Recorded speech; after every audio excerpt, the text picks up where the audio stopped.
Okay guys, welcome back to Revamp. As you can probably tell from the thumbnail, the ZL Fairlane has had another issue. Now, it lasted for a couple of weeks and was running great, and customer was really happy. I was really happy with how it was driving. But what has happened is it's gone back to this lack of power thing. Now, the first thing we're going to check is we're going to check the fuel system, and we're going to just double check what the owner said he was doing. Now, he said that he changed the fuel filter, put a new fuel pump in, and cleaned the fuel tank out. So really the first thing we're going to do is we're going to check that fuel filter. We're actually going to check the fuel pressure properly this time. I've got a gauge of some sorts. And we're going to put an additional fuel filter in at the front just to protect those injectors. So let's get the car into the shop and we will jack it up, have a look underneath at the fuel filter. We're going to check the lines as well now that we can jack the car up properly.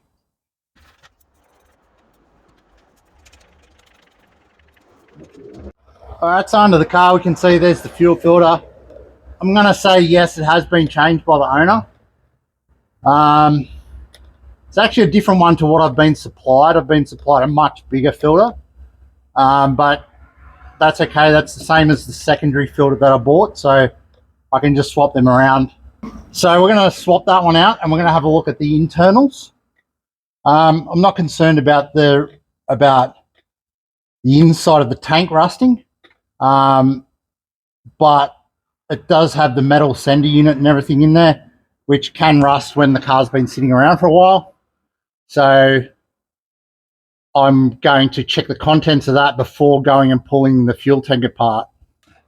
There you can see that's a plastic tank. It's not metal. So like I was saying, not a lot of concern about the actual inside of the tank.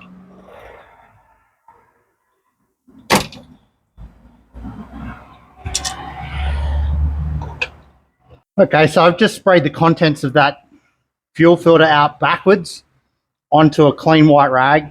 You can see there is a bit of debris in there, but for my liking, the fuel filter's actually doing its job, and that's not to a point where I would consider it blocked.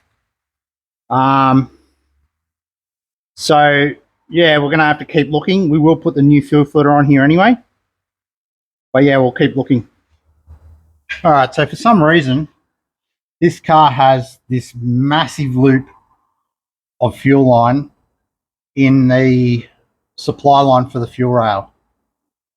So I've got no issues with cutting this line, both A, to put a fuel gauge in there to test it, and B, to put a secondary filter in there. All right, so I've just got an old autometer pressure gauge here. It's actually an oil gauge, but I use it for fuel as well. I just got to convert it from its kilograms per centimeter squared. So I just usually got to convert it to PSI or kPa.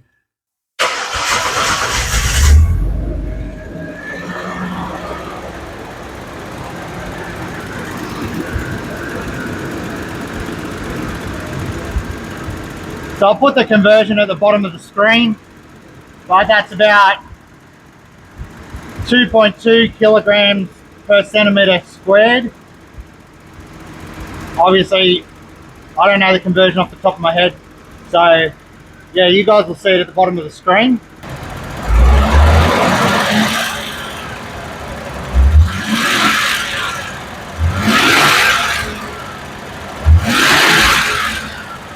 Alright, so regarding the fuel pressure, you saw at the bottom of the screen, I worked out it was about 31 PSI at idle. Now, you might have also seen that when I revved it, the fuel pressure didn't go up like it should. When you hit the throttle, the manifold vacuum goes closer to zero, so it rises. And that causes the fuel pressure regulator to lose vacuum and create more fuel pressure. The fuel pressure regulator wasn't doing that. Now, if you remember in the last video, I did mention I was a bit dubious about the vacuum lines and their location and everything. So I've sort of run through them a little bit, and the fuel pressure regulator was running down to some sort of switch or solenoid down here and back to the manifold. Now that obviously wasn't giving it the vacuum signal that it needed to raise the fuel pressure. As you'll see, I've just, a bit hard to see in there, I've put a vacuum line directly from the manifold T straight to the regulator, and you can see now, although the fuel pressure at idle has dropped a little bit, it's probably down around 30 psi now. When I rev it, the fuel pressure does go up. That'll help give the engine the enrichment that it needs when you're accelerating, which is part of the problem. When the engine warms up, it loses acceleration. I'm going to just cable tie this gauge in, warm the car up a little bit, see if I can get it to reproduce the problem that it's had, or see if that's fixed the problem. I may even leave this gauge in there for now, just get the customer to drive it, or I might drive it a little bit myself, just to make sure that it's right this time. All right, so I've just gone for a little drive up the road. Car's definitely warmed up at operating temperature. You can see that's at idle probably around the 30 psi, I think that works out at.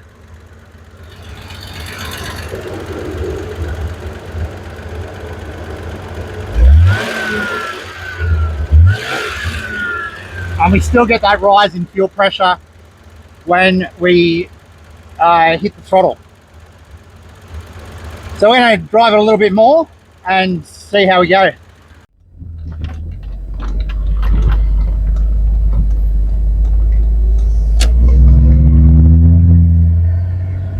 Yeah, so it's accelerating away quite nicely.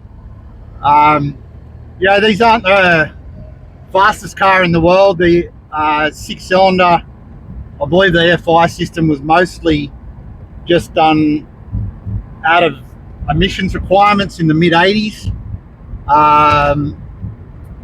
But you know, it's a Fairlane. At the time they were packed with a lot of extras over the normal Falcon. They had a little bit more room in the back. You know, they're quite a comfortable car for the time. And you know, really that's what the owner wants. He wants a bit of a classic cruiser on the cheap. Yeah, it's got room for his family and kids, and you know, just runs smoothly. So that's what we're aiming for here. Yeah, we're doing about 90 k's an hour now. Accelerate away. It's accelerating up 100 k's an hour, and it feels pretty good. We'll try and go up some hills and stuff just to see what it's like under load. We're at just under halfway on the temperature. We'll just try a bit of a standing start when the traffic's cleared. Not that there's a lot of traffic around here, but yeah, you get the occasional.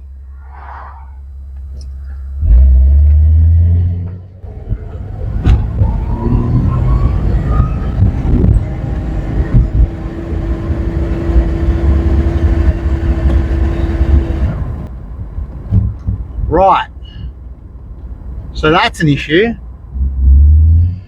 You heard under that hard acceleration there that it either broke up, or I have to check the RPM. It may have hit some sort of limiter. Now the ignition system has been replaced on this car, so I would think that there's no problem with it.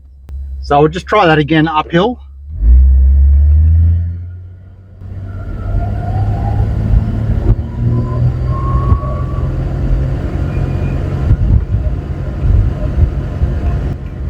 Yeah, see, we're getting to about 3,000 RPM and it's breaking down. It's doing it fairly consistently now.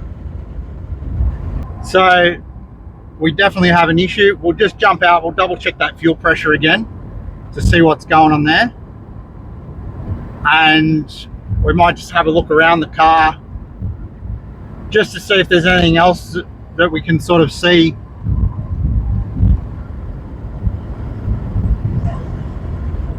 Yeah, see, it won't even kick down now, where before it would kick down and accelerate away quite nicely. It seems to be getting worse the longer we drive it. All right, so you can see our fuel pressure is about the same. That works out roughly about that 30 psi mark.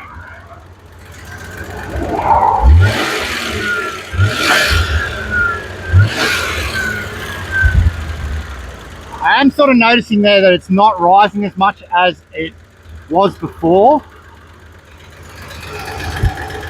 Maybe that's an issue. Yeah, the problem really seems to be getting worse. Like I was saying, that fuel pressure not rising as much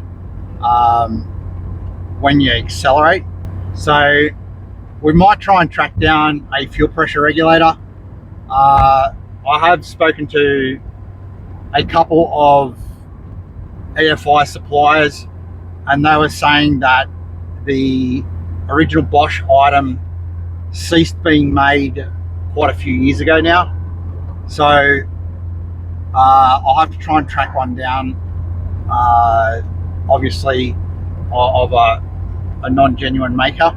There's a couple of other things. This car sat around for a long time. It's got a fairly rusty exhaust on it. I'm just going to check the exhaust, just make sure that there's no muffler that's overheating because of like a blockage or something like that. If it got to it, I could disconnect the exhaust, see if it ran any better. To me, it really feels like the engine breaking down, not struggling. Very hard to tell with no in-car diagnostic equipment.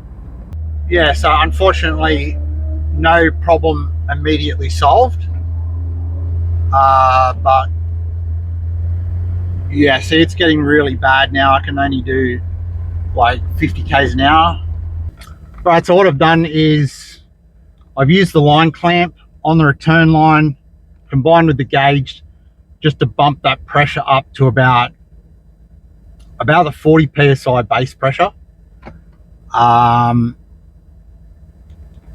Just while it's having this problem, I want to do that just to see if just the higher pressure alleviates the problem.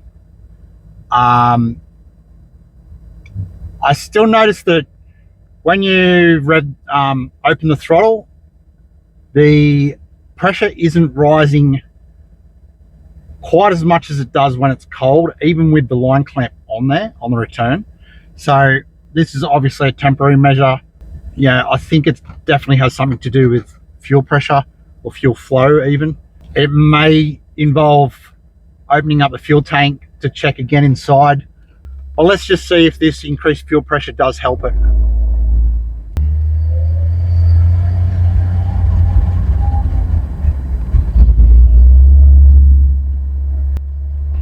Yeah, it's not really helping the situation. Like I said, the fuel pressure isn't really increasing properly when I hit the accelerator. I'll try and notch it up a little bit more. So I bumped the fuel pressure up to it's 3 kilograms per centimeter squared. That's base idle pressure. That's just by restricting the return line. I just noticed when I rev it, initially the fuel pressure increases, but then drops down, almost like the fuel pump isn't recovering from the outgoing of fuel with the injectors opening. So I'm leaning towards something going on in the fuel tank. Like I said, the customer did replace the fuel pump himself and clean out the tank. So let's see if this has made any difference.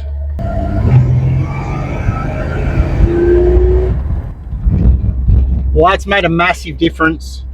Now, obviously, the clamp is not the ideal thing, and I do think there is an underlying issue. I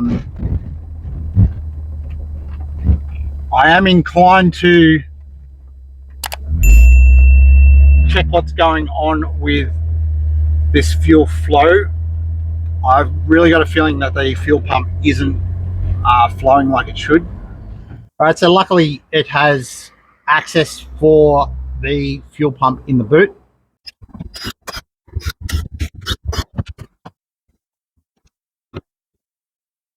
First thing I notice is the entire sender unit and fuel pump cradle is loose on the top of the tank. The tightening ring isn't tight. I know these big plastic rings are a bit of a pain in the butt, and maybe the O-ring has shrunk. I'm not sure. The only real positive for me is if you've ever pulled one of these rings off, they can be quite tight. So the positive for me is that this one's not. All right, so let's have a look.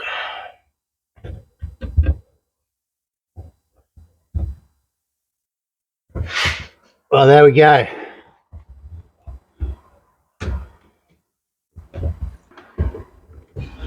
So firstly, I'm going to say that that is not submersible fuel hose. It's busted apart here at the bottom. It's gone rubbery and jelly-like. That's one thing that, yeah, a lot of people do get caught out with. Fuel hose is fuel hose, but as soon as you submerge it in fuel, it just turns to jelly. I don't know the chemistry behind it, but there is specific submersible fuel hose. So that is, yeah, what you need to use. That, however, is on the return line. This fuel pump seems to be sitting very high and just floating around there. I'm not sure if it's the correct one or not. Let's get it out of the car. I'll try not to fill his car with fuel. All right, so I am seeing some debris in the bottom of the tank here. It's not a huge amount. I'm guessing, being a plastic tank, that it's off either the old fuel pump or it's off the actual sender unit itself or the carrier. You can see some of it down there. And you can see, like, this carrier has had some rust on it in the past. Still got a little corrosion around the place. That's not to say that it will be no good. What have we got going on here?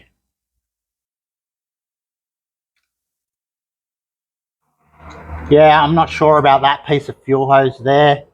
The clamp doesn't look the tightest. And yeah, I'm just not sure about that fuel pump. It doesn't seem to be sitting correctly. You can also get a better look at that fuel hose. You can see it. It's come apart here, and you can see it's very soft and jelly-like. That's definitely an indication of the wrong kind of, you can see I can tear it apart by hand. Definitely an indication of the wrong kind of fuel hose. So that whole piece will have to be definitely replaced with the correct piece of submersible. So let's strip it down a little bit and see what we've got. All right, here's what we've got. This is obviously some sort of like anti-fuel surge container. The return line comes down straight into that. Obviously, I showed you this piece of fuel hose, which has got to go. You can see inside how the fuel tank used to have a lot of dirt in it. Yeah, so, yeah, it's probably clean enough. what sits inside that like that is this piece here. Now this looks like the original piece. That's a filter of sorts, like a strainer. You can see that's quite dirty still. Like if you look down in there, you can see there's quite a lot of dirt. Look, that would still be flowing fuel, but you know, obviously that dirt will transfer through to the fuel pump eventually. Then this is the second strainer for the fuel pump. This is probably the original one. You can see there's still dirt and stuff in it. You can see the dark patches inside there. That's the dirt from the old fuel that was in it. Consequently, I don't really know if this fuel pump is going to be okay. You can see some corrosion under the insulator there. You can see a little bit of dirt in the strainer pickup as well. So that potentially may be no good now. I think it was sitting down far enough in the carrier down here like this. I think it was sitting far enough to be okay. But yeah, I'm not sure about the condition of that. And the piece of fuel hose on top looks okay, but realistically should really be replaced when you do a fuel pump. And I don't know if it is the submersible type or not. So the actual carrier and sending unit, look, you know, it's okay. I believe there's an issue with the sender, which I don't know, we may try and get fixed. But you can also see just here, that's the earth wire for the fuel pump. Now it's all corroded up and loose fitting on the body of this sending unit, which obviously then earths out into the wiring harness. So a bad connection like that inside the fuel tank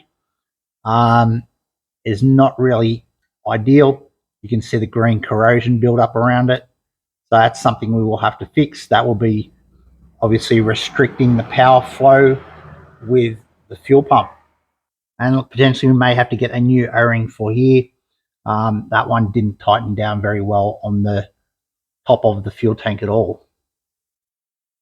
So we've definitely found a few issues in here. Whether they are the ultimate culprits of what's going on, I don't know, but as seems to be with the rest of the car, seem to be keep finding these little items here and there in the fuel system, which could potentially all be adding up to the problem. Well guys, the rain has set in here where we're located. Looks like Sydney's due for a fair bit. I've parked up the ZL for now, and look, it'll probably be a week or so. We're going to try and send the sending unit section of that fuel module to get repaired because the fuel gauge doesn't actually work properly. We're going to try and clean up the rust and stuff on the sender unit itself. Well, not the sending, on the actual carrier for the fuel pump and everything. And obviously we've got those few issues with hoses and electrical connections and things like that in there as well. So for now, that's going to be it on the ZL Fairlane. Obviously I've got to track down a few of these bits and pieces, but you guys will catch up with that on the next episode of Next Gen Revamp.